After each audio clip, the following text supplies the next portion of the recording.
मनुष्य आगे बढ़ रहा है, इतना आगे बढ़ रहा है, इतना आगे बढ़ रहा है, उसे पीछे मुड़कर देखने का व्यवधान तक नहीं है, इतना आगे बढ़ चुका है। दुनिया के दूसरे कोने में बैठे हुए व्यक्ति के साथ वो संपर्क साध सकता है, कम्युनिकेशन रख सकता है। इतने सूक्ष्म वेल डेवलप्ड इक्विपमेंट्स है उनके पास। लेकिन आदमी अपने नेबर से, सामने वाले से पता नहीं कितने सदियों बीत गए, बातें नहीं किया है, चेहरा तक देखना नहीं चाहता।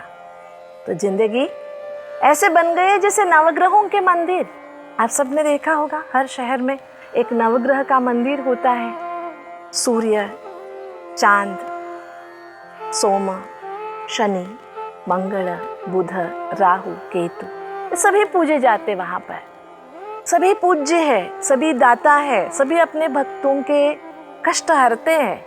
लेकिन देखिए विडंबना कि एक ग्रह दूसरे का चेहरा नहीं देखता। ऐसे ही स्थापित किया हुआ मिलता है आपको। क्या ये आम आदमी की जिंदगी का कोई एक प्रतीक तो नहीं है? जी, हम ऐसे ही जी रहे हैं।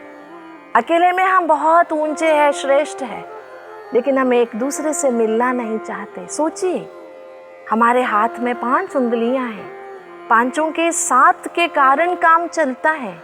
अगर एक दूसरे के साथ देने के लिए उंगलियां इनकार कर दे तो जिंदगी की हालात क्या हो जाएगी। तो हमारे इस श्रीमद् भगवद गीता के चिंतन माला का उद्देश्य ये है कि मनुष्य के मन में जो नफरत भर गई है, उन नफरतों को हटाए, प्यार भरे, आत्मीयता से मन को प्रफुल्लित करें।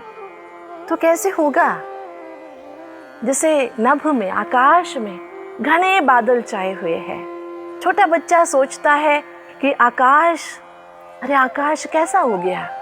माँ समझाती है, बच्चा चिंता मत कर, जैसे ये बादल हट जाएंगे, आकाश ऐसे का वैसा, आसमान अपना निज स्वरूप में लौट आएगा। आसमान का निज स्वरूप मीठा नहीं है, घटा भी नहीं है, बस बादल छाए हुए हैं। थोड़ी कुछ घड़ियों की देरी है, बादल हट जाए। इसी तरह मनुष्य के मन में जो नफरत घर करके बैठी है, उसको हटाना है। उसके लिए गीता ज्ञान संजीवनी बूटी जैसे काम करता है। तो श्रीमद् भगवद गीता श्री सामान्य आम आदमी अपने जिंदगी में रास्ते चलते जो भी परिस्थितियां या समस्याएं आते हैं, उन समस्याओं से बाहर निकलने के लिए किस विधान को अपनाए, उस मार्ग को दर्शाता है। तो प्रश्न उठता है कि युद्ध स्थल में कहा गया था, अर्जुन को खड़े होने के लिए कहा गया था, विक्षिप्त या विषादग्रस्त अर्जुन के मन को शांत और समाधान चित्त करने के लिए कहा गया था, तो हमें क्यों जरूरी है? याद आता है महाभारत के बारे में, साउथ के एक लेखक का लिखा हुआ व्यक्तित्व परिचय, जिसमें लेखक लिखते हैं महाभारत के सब पात्रों के बारे में, जैसे कि दुर्योधन है, युधिष्ठिर है, कर्ण है, दुशासन है, अर्जुन है।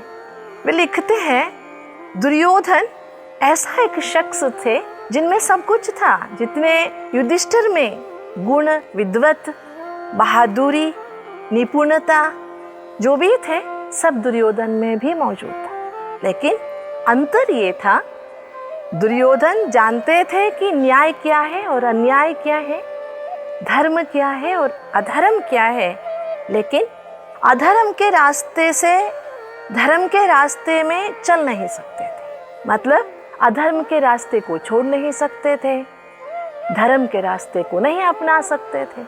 इससे हमें ये समझ में आता है कि हर एक व्यक्तित्व जो है, उसका जो विश्लेषण हम पढ़ते जाते हैं, तो लास्ट में लेखक ये लिखते हैं, 24 घंटे में हमारे अंदर भी कभी कभी दुर्योधन बस जाते हैं क्या, या दुर्योधन की छवि दिखाई दे देती है क्या।